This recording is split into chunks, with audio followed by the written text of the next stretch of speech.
Hey everyone, this is a call. And so I want to talk about real quick in this video is I want to talk about what I consider the most profound secret to achieving sort of, I guess, enhanced sexual experiences or to create the greatest, if there is such a thing, degree of profundity with your sexual experiences. So this video is appropriate for men or women because it applies to both.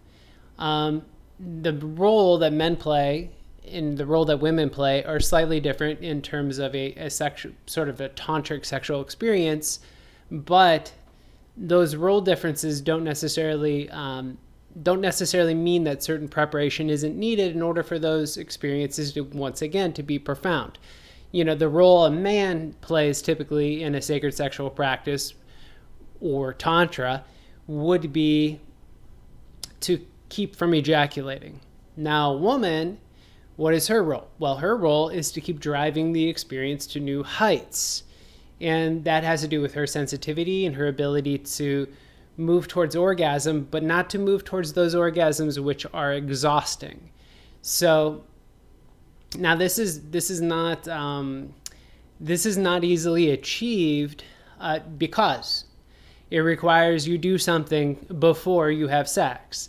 And oftentimes, you know, in the heat of the moment, in the heat of passion, we simply go from point A to point B really, really, really quickly. So immediately we sort of like meet someone we like, or maybe it's our, you know, wife, partner, whoever it may be, and we simply dive into the dynamic and it accelerates really quickly. And then before we know it, 15, 20 minutes, maybe 30 minutes, it's over.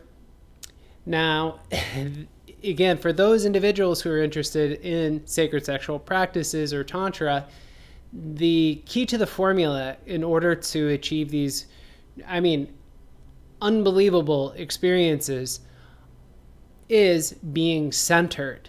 Now, what do I mean by centered? I mean, centered is an incredibly vague term. When I was going through yoga teachers training way back in the days, like 25 years ago now, I guess, one of the things they would always ask is, where do you feel your energy in your body? And at that point in my life, I was like, what are you talking about? Right? I have no idea what you're talking about. And that's because I was not centered, because I was not embodied. I was essentially a disembodied ego. I was an intellect existing outside of my actual physical body. Even though I was working out 6 days a week, even though I was studying to be a dietitian and my diet was impeccable, I was doing everything that science says you're supposed to do. Then why did I have problems? Why, like when it came to sort of sexual experiences, wasn't I lasting as long as I'd like? Why wasn't I having as profound an experience as I like? Why were my orgasms relatively weak? On and on and on and on. But most of all, why couldn't I sense where in my body the energy was? Well, primarily, the answer to that was I didn't know what they were talking about. I had no idea what they were talking about when they said energy. So energy is this very vague term. So, and certainly the idea of being centered was even more vague, had that even got brought up. So what does centered mean exactly? So the idea here is that our energy is either out or in, right? It's either our focus is out or in. It's either we're looking outside of ourselves or we are present within ourselves, right? And it doesn't mean that both things can't happen simultaneously. Again, that happens as well. You know, everything is a loop. You know, there's energy going in and going out, flowing in, flowing out at all times.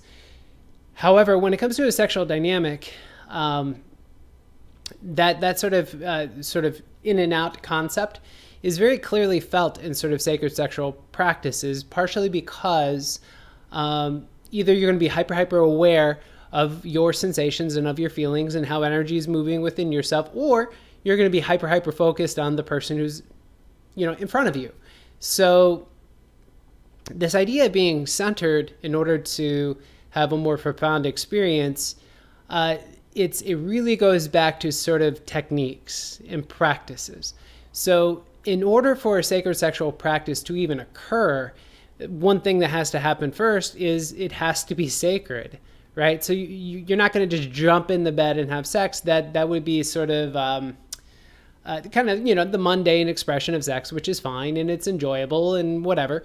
But now if you do, let's say, some yoga first, and then you do some breath work, and then you do some connection practices, and then you do some body work, before you know it, an hour and a half has gone by, you are now more centered, meaning you're more sensitive to your body. You're more sensitive to your body's energies. You're more sensitive to how you're moving. You're more sensitive to your touch. You're more sensitive to your partner. And hence, you're going to have a more profound experience. I tend to prefer very strong centering techniques. So I practice a lot of Kundalini yoga. And a lot of the kriyas or practices in Kundalini yoga are very, very effective at centering the energy. Because for me, I want to feel like, for instance, if I'm going to have an orgasm, if I'm going to ejaculate, orgasm and ejaculation, two different things. If I'm going to ejaculate, I want to make sure that that energy is powerful, profound, right? And I'm getting a strong upward drive. Because otherwise, what happens with men is that the sexual energy is discharged and it goes out. Now, how do I keep the energy, how do I direct it upward and inward? Well, there's a number of videos I've done on this channel that essentially describe how to become implosive. And for men, this is quite tricky. For women, this is a little more simple because women are inherently implosive. You look at the shape of the genitals. A man's penis points outward. So how does the energy flow? Outward. So the vagina turns inward. So how does the energy flow? Correct. Inward and upward. So women are much more implosive as opposed to explosive. And I'm not saying this is 100% true all the time. So for those of you out there who are gender absolutists, no, this is not 100% true all the time. So the one thing I'll say though is, so if a man does certain practices prior to a sexual experience, meaning he is meditative, he is sensitive, and at the moment of orgasm, let's say he pulls something, like for instance, there's a body electric system out there. Mantak Chia talks about this. Various sort of sexual systems and gurus will talk about this idea of a big draw, right? So why does the big draw work? Again, big draw, I'm referencing primarily Mantak Chia. So he says at the moment of orgasm, if you're going to ejaculate, if you make that choice, right? Always, men, always remember it's a choice to ejaculate or not. I generally choose not to because my orgasms when I ejaculate are great, but frankly, the sex is way better and I'd rather continue having sex. So the ejaculation, if you're going to choose to do this, you want it to be as powerful and rich and profound as possible. And one of the ways to do that, again, is kind of what Mantak Chia is describing in some of his books, which is this big draw, which is you tighten up your entire body, right? So you start with your pelvic floor, and then your abdominals and everything. You're taking this breath of air in, you're tightening your fists and your face and your feet and everything, right? What is this doing?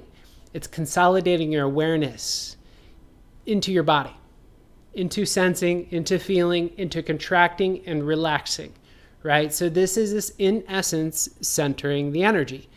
I prefer a slightly different technique and a slightly different approach. I use what's called Mahabandha or the Great Lock. Now, the Great Lock can be applied during a yoga practice itself, and it's a slightly different application during yoga, during a practice than it is during sex. It's very difficult to pull Mahabandha accurately during a sexual experience, particularly at the moment of orgasm or the moment one's ejaculating. However, you can do kind of a rough estimate of that. And like I said, I'll go ahead and I'll link the video that describes this technique a little bit down below. But also, I do sexual energy coaching. So those men out there who are really, really interested in learning how to cultivate these pathways so that the energy can flow inward and upward in a very profound and powerful way. And so you're not so drained when you do release, when you choose to release. And also the other thing is that if a lot of the reason that we want these profound experiences have to do with this idea that the energy the sexual energy, which generally is settled down in the lower energy centers or chakras, that energy, we want to bring it upward to activate the higher glands. So for those individuals who are watching this video who are generally more interested in, say, spiritual, woo-woo or manifestation like visions or, whatever it may be, basically working with sexual energy is one of the ways you can kind of activate these higher centers. Or you could rather bring them into balance. So I would say a man who is chronically ejaculating all the time is generally never balanced, right? You're never functioning in your optimal if you are ejaculating multiple times per week. You are functioning in a suboptimal range. There's a book called Cupid's Poisoned Arrow that talks a lot about this. And this is an excellent book. I don't remember the author, but again, look it up, Cupid's Poisoned Arrow. The woman goes through all the sort of scientific research and things like that. And anyway, one of the observations I found in this book, which was quite powerful, was the idea that when a man ejaculates, he drops below the norm. Now, what does that mean? So you're going to have to work with me here. So if you can picture a graph, right? So you have a graph, and we're going to have a curve. So arousal. So let's say this is the norm, right? This is your norm, kind of your normal energy level. So arousal starts to go over the norm. It starts to rise up. And so you start to move towards that peak. So what ends up happening at the peak, though, is interesting. So for those of us who don't want to ejaculate, we don't reach the peak. So I simply allow the energy to rise, and then I find a balance point. It may dip a little bit, and then it'll generally continue to flow along because I want to continue to have sex. I want to continue to engage. So my idea is by the time I'm done having sex, my energy levels, my feeling of centeredness, my connection to my body, everything like that feels fresh, rich, and powerful. So I want to be over the norm. So what ends up happening, though, is if a man decides, hey, I'm going to choose to ejaculate, the peak hits and it drops, right? So the energy levels, and specifically when I'm saying energy levels, what I'm talking about here is hormones, right? I'm talking about the hormones, and it drops below the norm. So then the story goes, based on the research this woman did, is it takes anywhere from a week to 2 weeks. And I think in one case, some of the studies, it says up to a month for a man to normalize after a single ejaculation. Meaning most men don't know what optimal is. We don't know what the norm is. Men are walking around suboptimal because we're discharging all the time. So again, the secret to unbelievably powerful sexual experiences is to go into it centered, is to go into it feeling connected, not just to your partner, but to yourself. And also to become very, very sensitive. So if a man, let's say he's fatigued, so he's having sex, he's sleepy, not great, right? If you're sleepy, you're fuzzy. You're not exactly, I would say, in an optimal headspace in order to be able to refrain from ejaculation, let's say. The ejaculation comes on really, really quick. You're too fatigued and too tired to pull back. Or you're too disconnected from the various muscles and say around the base of the penis or the pelvic floor that you need to be able to relax or contract in order to prevent the ejaculation from happening. So you shouldn't have sex when you're tired. That's one of the big stories that, one of the big lessons I'd say I've learned over the course of my life, certainly. To have sex without being centered also means that when let's say you're having a quickie, you're just jumping into the sexual dynamic, what ends up happening again is that the ejaculation comes on really, really quick, but you're not tuned into your own body. You're not sensitive to where the tensions are. You're not sensitive to where you need to relax, things like that. So again, the ejaculation happens much more quickly. So one of the reasons that a lot of people don't do Tantra, they may have an interest in Tantra, or, a lot of times people are like, oh, I'm going to go get a Tantric massage, which is essentially, you have to forgive my bluntness. Usually, if somebody's going to offer you a Tantric massage, it's a really prolonged hand job is what it is. And the reality is that a tantric practice is going to include a great deal of activity before anything sexual ever occurs. Kind of as I described earlier, you got to think about doing yoga. So you have two eyes doing yoga. So they both do yoga, then they come together. Then they do some breathing together, some breath practices. Then you do some connection practices. Then you do massage. Usually the man works on the woman. Then you move into the sexual dynamic. You can arrange it however you wish, but the reality is to go into the situation centered and sensitive. So that is the secret. That is the key. If you're not doing it, Tantra is a pipe dream. So with all that said, hopefully you've enjoyed this video, and I thank you for watching.